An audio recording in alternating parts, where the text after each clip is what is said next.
Okay, so we're in the middle of 15b. Kuf in the middle of a dispute between the Tzedukim, the Sadducees, and Rabbi Yochanan ben Zakkai about the following issue: that a daughter of a son can she or can she not inherit with the daughter of the deceased? So someone dies, and they had two children, a son and a daughter. The son predeceased them, so now they die and are left with a daughter and a granddaughter. So we hold we hold that a granddaughter takes precedence over the daughter because she steps into the shoes of her father, and just like her father would have inherited over his sister, so she inherits it over even though seemingly she's one step more removed, but she takes precedence over the daughter.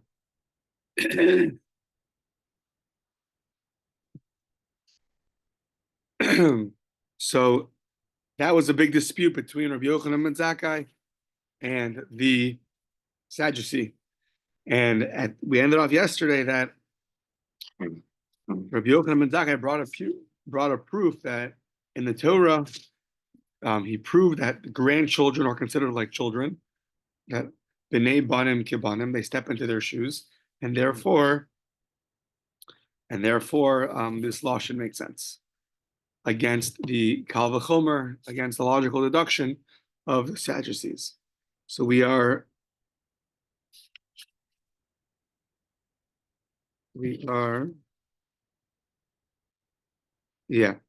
the last line of Kof Tesal on the base of 115b. So Amar Lei, so now this old man, there was a Zaken Echad, an old man who, out of the Sadducees, who couldn't respond, who no one else could respond to Rabbi Yochanan ben Zakkai, but he was the one that was going to respond. So he said, Amar Lei, Rebbe b'kakata putrani. So he's saying, listen, even I agree to you, he said, that a grandson will be in the place of his son, in the place of his father, and he'll take precedent. I was just saying that the granddaughter should inherit with the daughter of the deceased. But you're bringing me a proof that the grandson in the Torah is considered like a son. I agree with you to that. I was just saying that the daughter of a son, the granddaughter, she should not take full precedence over the daughter of the deceased. So Rabbi Yochanan ben Zakkai continues to harshly criticize them. As we pointed out, it was a big, these people were taking control of different laws in the time of the Second Temple, and they're a real threat to Judaism. He said, Amarlo Shota. He said, listen, you fool. He said, so I'm turning the page to the first part of Kuf Zayin Amud Aleph. He said, you're a fool. Below tehei Torah shlema shalanu, sicha betela shalacham. On the first line of the next. So he said, our perfect Torah is nowhere near basically the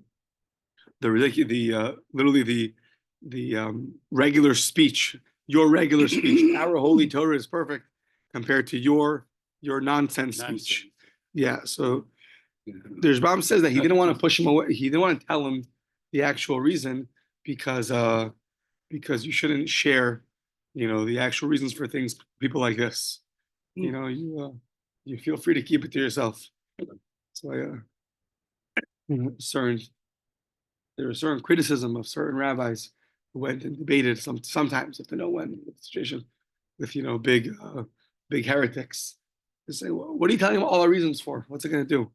We have our reasons, and our Torah is perfect, so you don't always have to debate. But when there's a time and a place, I guess. So here he's after trying to push him away. So this fool, so to speak, stayed strong. So now says Rabbi Yochanan ben Zakkai, he's going to refute his Kal v'chomer. Now, I made a mistake yesterday that I mentioned that Rabbi Yochanan ben Zakkai didn't want to tell him in oral exposition that we had on the first Gemara of Ayin Alav. But I realized this morning that it was a mistake. Ayin Alav just told us that you look into the descendants. It didn't tell you that when you have a debate who should get it, a granddaughter or the daughter, the granddaughter takes precedence. So really, that wasn't the source for this. Rather, we're going to dispute his kavachoma right now. Ma lebas beno, just like the daughter of a son. So shekain yafa kocha, her strength is very good. Why? B'makom ha'achin, when it comes to the daughter of a son. So, and it comes to the brothers of the deceased. So she steps into the shoes of her father. So, for example, Jules mentioned a few days ago about Benos Slavchad, right? The daughters of Slavchad. Oh, yeah. So we're gonna have a whole mission coming up about it. Oh. So, but the Rashbam says, like, let's say the Benos Slavchad, right? So they inherited, we're gonna see they inherited really 4 portions of land. 3 will be spelled out in the next Mishnah, and 1 will be the Gemara later. But the Benos Slavchad, not only did they inherit their father, but they also inherited their father's father, Chefer. Chefer was one of the people that left Egypt along with their father. So they inherited that land. They inherited that land. So now the granddaughter, right, she has a stronger koach than the brothers. So if the daughter of the son, she steps into her father's shoes, and now the brothers also want the land, so she's going to take precedence. The brothers are his brothers. The deceased brothers, right? Yeah. Right. Thank you. The deceased brothers, so she'll take precedence. Tomar bebito, you want to tell me about a daughter? Shehura kochel b'makom. So as now a daughter. So if you have a regular daughter and a son always takes precedence. If you have a granddaughter, the daughter of a son, she takes precedence over the brothers of the deceased. So who's stronger? A daughter and a son. So the daughter's going to lose, even to her own brother, right? And yet a granddaughter will take precedence over the brother of the deceased.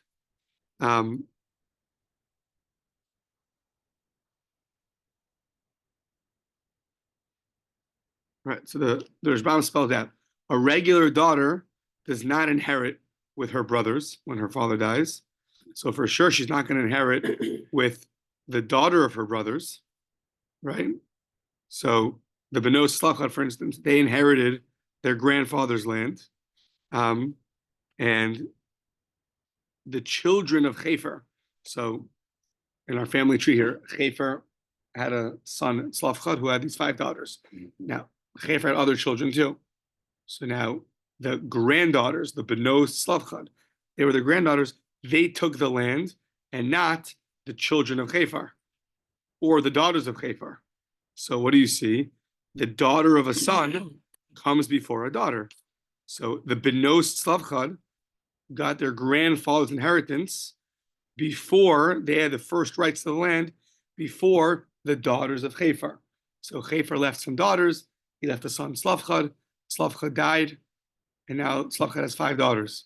So now the argument breaks out. Who should get it? The daughter of the deceased or the granddaughter of the deceased?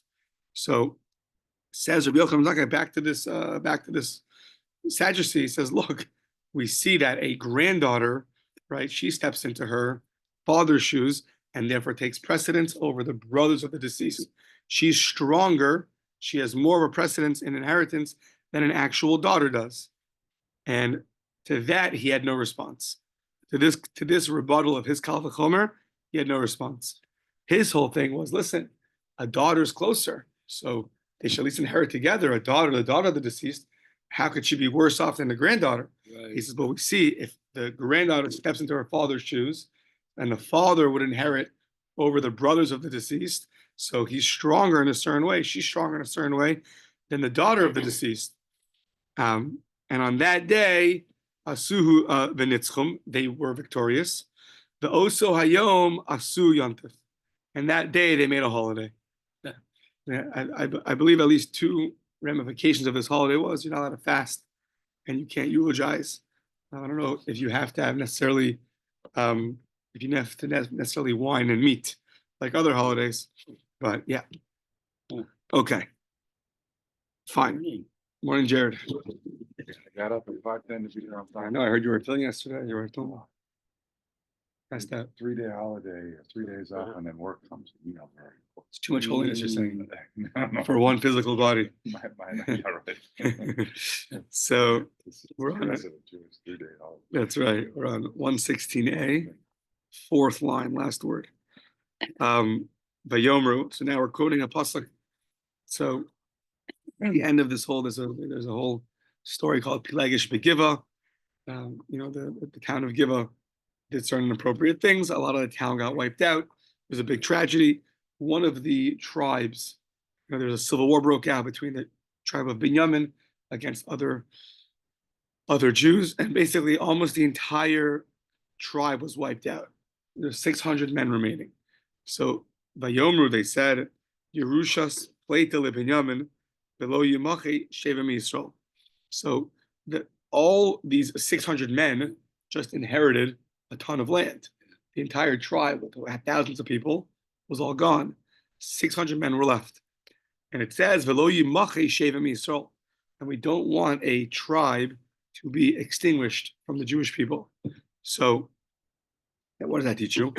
Rabbi Yitzchak, Devei Rabbi Yami, V'lamet shehisnu al Shev Binyamin, shelo tirash bas haben im ha'achim. We don't want the daughter of the son basically to get any inheritance. We want to avoid the daughter to get the inheritance because if she's going to marry somebody else, it's going to transfer over to them. Now,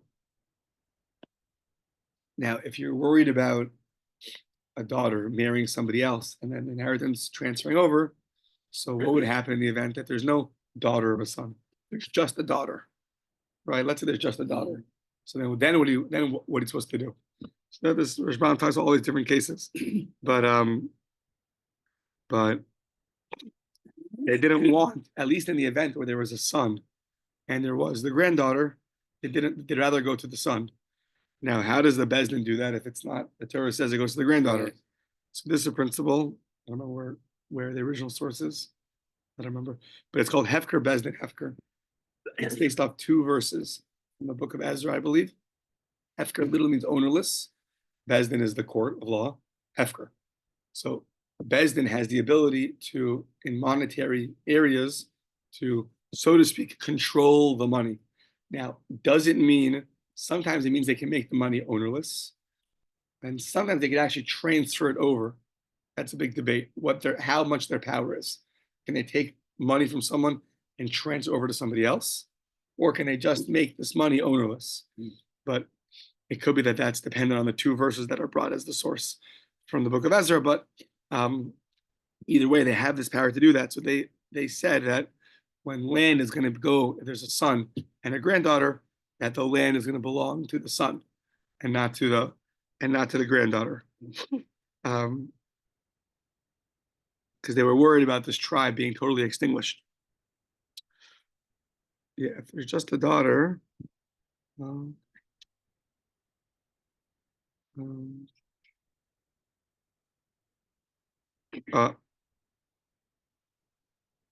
yeah, as Ram says, if there's no children, only daughters, then the daughter will inherit it. And because what's your other option? To not pass it over to the next generation? That's not going to work. Mm-hmm. So, and then hopefully she'll make sure to marry only a member of the tribe. Right, which is not so many people. If only 600 men remained. But what could you do? Yeah. Small pool. Small pool. Small but hardy. I prefer small pools. When I was in front of a vending machine buying a snack, a lot of stress. I want to know one snack. I want 100 snacks. But I guess my marriage might be different. I don't know. Don't tell my wife. Yeah. So Amar Rabbi Yochanan Mishum. This is interesting. Amar Rabbi Yochanan Mishum Rabbi Shimon Yochai. Kol she'ena meniach ben. Anybody who doesn't leave over a son. Now, I'm not clear if it means someone doesn't try to leave over a son, or just facts on the ground.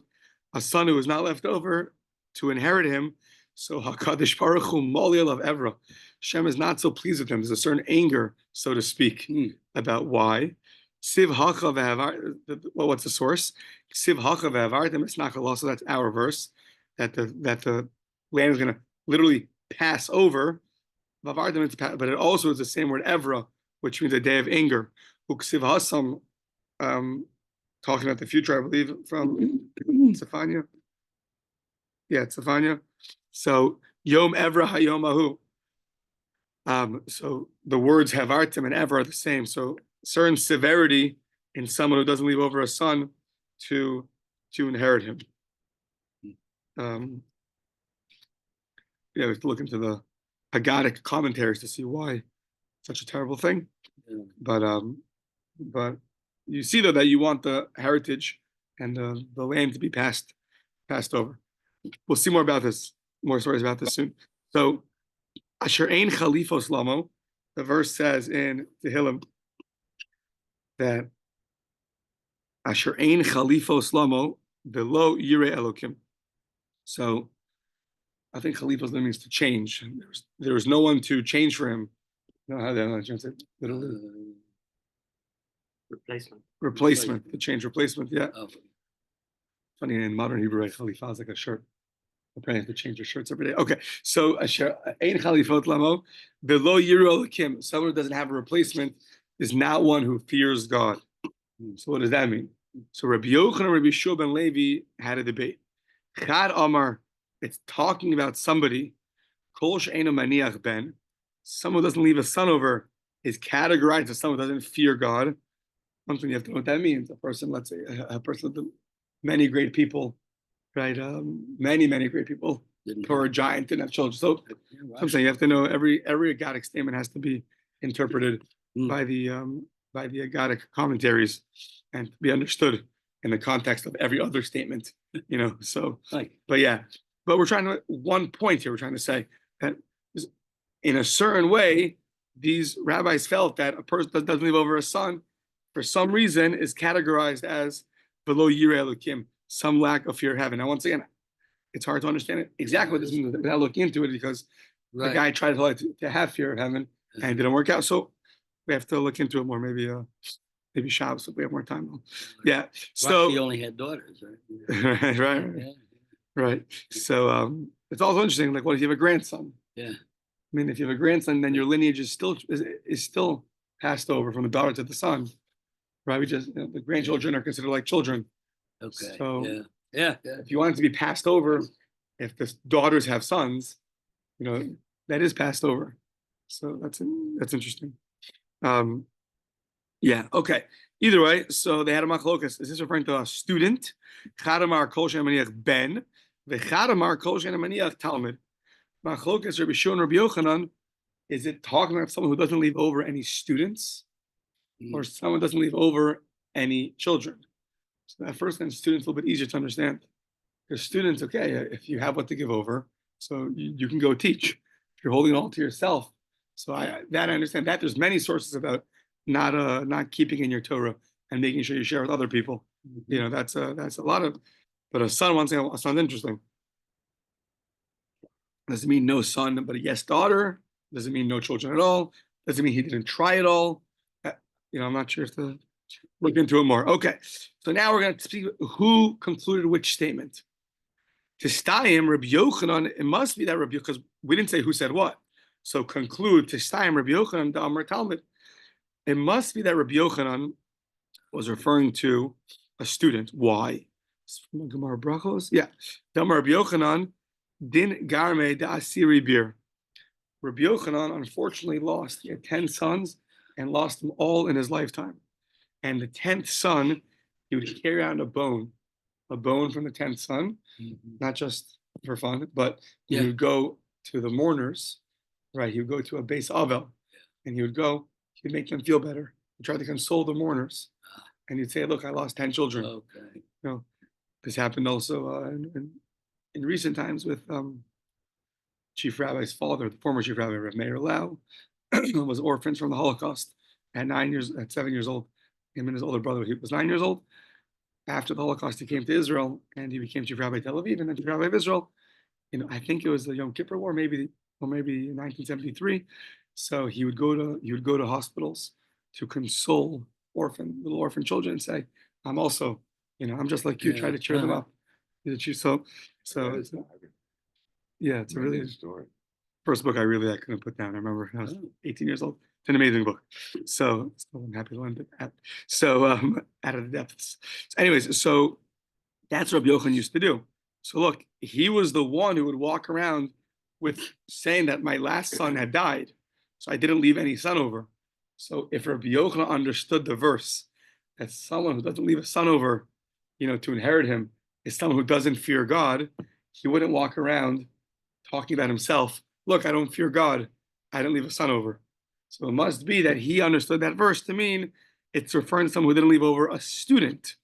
So the Rabbi Yochanan, the Amar Talmud, he understands that verse to refer to somebody who did not leave over a student, but not someone who didn't leave over a son. Because why would he walk around, announcing that? Yeah. So you also see the level of consolation. I mean, people just go there and say, Malcolm Menachem, they say a nice verse and they leave, but really, just the comfort, make them feel somewhat better. So, he would do much more than just say, Malcolm Menachem. He would bring the bone of his 10th son to hopefully have the person, at least relate to the person, make him feel better. Okay. An ex-boss of mine. What do you say? I said an ex-boss of mine would call that the Hitler syndrome. Yours is bad, but mine is worse. Right. Yeah, he probably didn't mean that, but apparently in a moment like that, the most the person wants to feel is that someone could relate to them. Usually people feel very alone in that area.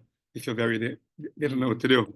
Mm-hmm. The same famous story of Chaim Shmulevitz, the Shiva the Mir. He lost both parents in Europe at the age of 16 years old. He was orphaned within 6 months, and he took care of both of his younger siblings. He would work in the day, learn at night, got tested as a teenager on all of Shas, Bavli, and Yerushalmi, and passed. So anyway, so when he was in the Mir, a lady said he was the best person who came to console me. So what did he do? He said he walked in, sat next to me, he cried 15 minutes, and he left. That was like she felt that he could relate to her in a certain way.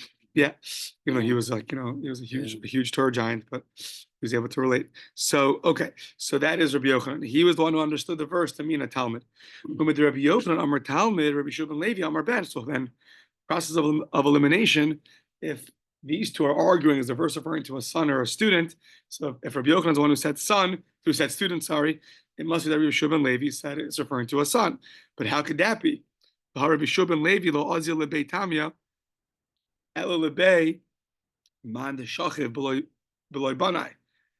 Yehoshua ben Levi was learning all the time. He wouldn't stop his learning to go to a house of mourning, except for somebody who didn't leave over any sons. Such a house of mourning, Rabbi Yehoshua ben Levi would go to. So if he really held that a person who doesn't leave over a son is lacking in some way, so why specifically for him would he go and interrupt his learning for that and not for anybody else? So that's a difficulty on Rabbi Yehoshua ben Levi. So the Chsev, as the verse says, Al tifku lemeis, don't cry over the dead person. Bal tagudulo. So bechu bachu laholech. So it says bechu bachu laholech. What does it mean bechu bachu laholech? Rabbi Yehuda Amarav, laholech below ben zachar. You should, immensely cry over somebody who doesn't leave over a male offspring. So that's where Rabbi Shimon Levi was coming from. That you see that one doesn't leave over an offspring, there's more crying than a regular child. So what do we do? El Rabbi Shimon ben Levi, who the Hamar Talmud, he must be the one that's referring to a student in that verse. And so according to both, you see, that's what I'm saying, it's not so clear, this idea of not leaving over a son. Because now we're saying that Rabbi Shimon ben Levi and Rabbi Yochanan, they both valued tremendously the one who didn't leave over a son. It must be they're referring to someone who didn't leave over a student. When Rabbi Shimon ben Levi, who the Amar Talmud, Rabbi Yochanan, then Rabbi Yochanan Amar Ben. Then Rabbi Yochanan is the one who says that the verse is referring to a son. So then what happens is a kasha Rabbi Yochanan. Why did he walk around with the 10th son's bone if that passage is referring to somebody who didn't leave over a son? So lo kasha hadideh hadirave. That which Rabbi Yochanan said was the name of his Rebbe, that the verse is referring to a son. But he himself learned like Rabbi Shua ben Levi, that it's referring to a student. And that's why he walked around, with the 10th bone of his son, not worried about that he's referring to himself as not a Yirei Elokim. Which I'm saying you have to always point the context.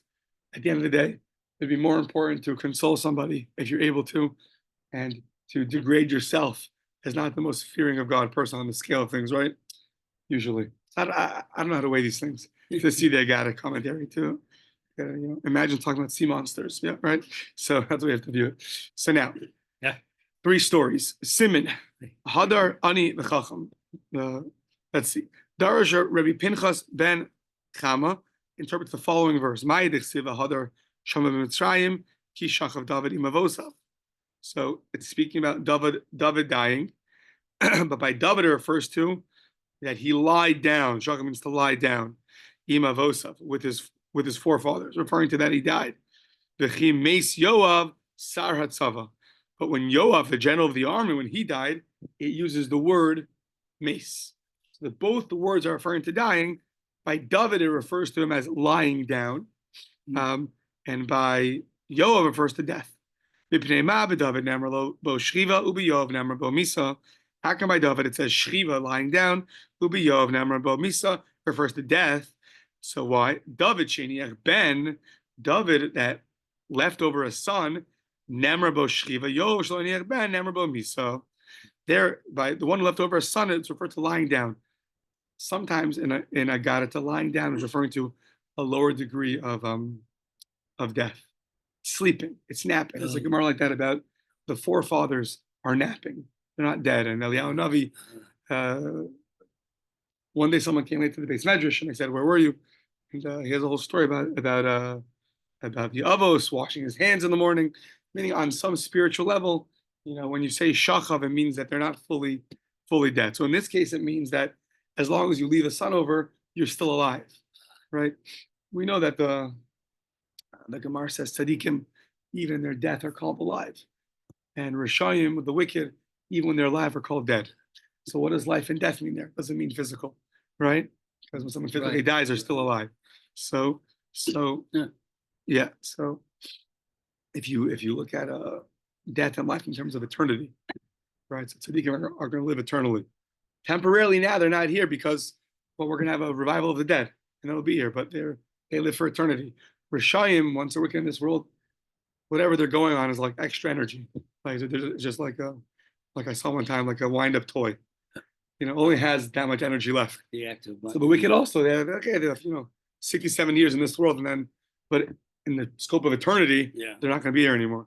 So but Yoav, it says that he died, he didn't leave over a son over. So it says the Gemara, how could that be? It says Yoav, Ovadia ben Yechiel. It says Yoav had a son, Ovadia ben Yechiel. Ella, let's qualify the statement. David, interestingly, Shehiniach ben Kamoso. David left a son that's going to be like him. Shlomo, a great righteous person, a king. There it says Shriva. Yoav Shlohiniach ben Kamoso, Nemra Bo Misa.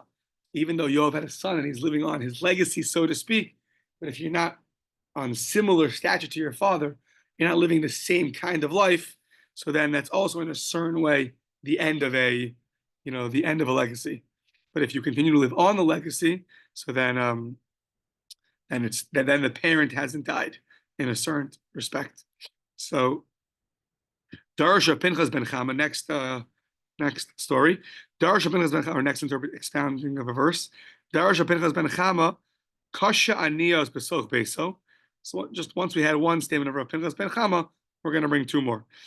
Rav Pinchas ben Chama interpreted the verse that poverty is so terrible in a house, the Betoch Beso Shel Adam, inside the house of a person. Yoser, it's much worse, Mechamishi Makos, than 50 different plagues. How do I know? Because Eov was struck with like 50 plagues, and his colleagues told him, at least you're not poor, right? Shinamar, as the verse says, Chanuni atam re'ai, yad Eloka nagabi. So he's asking, have favor on me, my friends. Why? Because the hand of God struck me. So, and his friends told him back, He shomer al tefen al oven. He al zeh b'charta ma'oni. Listen, this is much better than poverty. You see, he wasn't struck with poverty. He was struck with physical plagues. Yeah.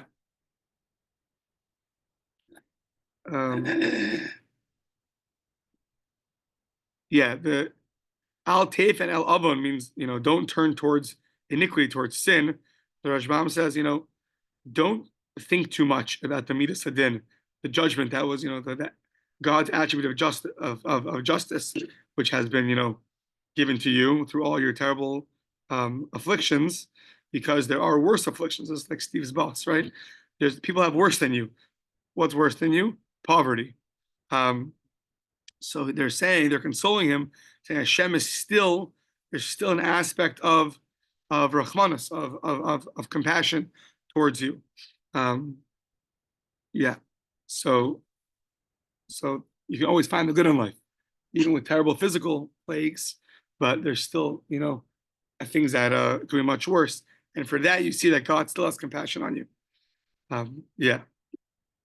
Presumably, what it's referring to is the mental affliction is much worse for a person than physical affliction. They can deal with a lot of physical pain, going to a freezing cold bath or a hot sun, right? That they can deal with. Mental pain, stress, anguish, it's much harder. So yeah, that's probably what it's referring to. Okay, third statement of Darash Pinchas ben Barcham, and then we'll come back to inheritances. So Darash Pinchas ben Barcham, kol sheyesh lo chole b'soch beiso. Anybody has a sick person in their house, yelech eitzel chacham livakesh levrachman, should be advised they should go to a chacham, a great Torah scholar, and he could pray for them, pray for God's mercy on them. Shenemar, Chamas melech malach emavis, the ish chacham yichaprano. That the anger of the king, it can be given over to the malach emavis, angel of death. However, a chacham can go and atone for you, and remove that, from you. The Chasam Sofer writes in the Tshuva, why is this true? It's not magic. You just go to a chacham and just heals everything for you. It's because the best person to daven for themselves is the person that going through the pain themselves. So why go through? He asks. So what's in this Gemara? You go to a chacham. So he says because the chacham is able to feel the pain, more than other people. He's like the head of the Jewish people. The head can feel the pain much more. That's why I had a Rebbe who said he didn't like when people just bang the table and start saying Tehillim for somebody. He said you should at least announce it or something, so people could feel the pain and then say Tehillim. Because at the end of the day, that's what's going to cause God to have mercy. It's one who feels the pain and then davens. That's yeah. Okay. Zeh klal. Okay. 2 minutes. I owe you another Amud. Okay. Zeh klal. Kol kodem benachala. The next Amud's very short, so don't worry. Zeh klal. So we had the Mishnah. The Mishnah said at the end of the day, anybody kol kodem benachala, yotze yirecha kodmin v'hav kodem l'chol yotze yirecha.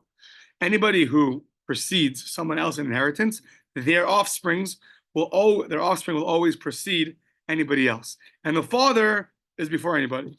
So what does it mean? The father comes before anybody.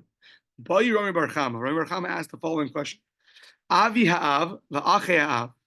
Let's say you have a grandfather, the father of the father, or the brother of the father. For example, Kegon Avram v'Yishmol, Avram and Yishmol benichse Esav. Yeah, you have Avram and Yishmol who's gonna inherit the, just using as an example, if Esav, so to speak, here would leave no children over, so Esav's grandfather is Avram. However, Esav's uncle is going to be Yishmael. Who gets it? Ezim and Kodem Amarava Tashma. It says that our Mishnah Ha'av Kodem L'chol Yotze Yerecho. So the father is going to come first before anybody else. So since the father comes before anybody else, so it's like Yitzchak inherited Esav. Yitzchak is not alive.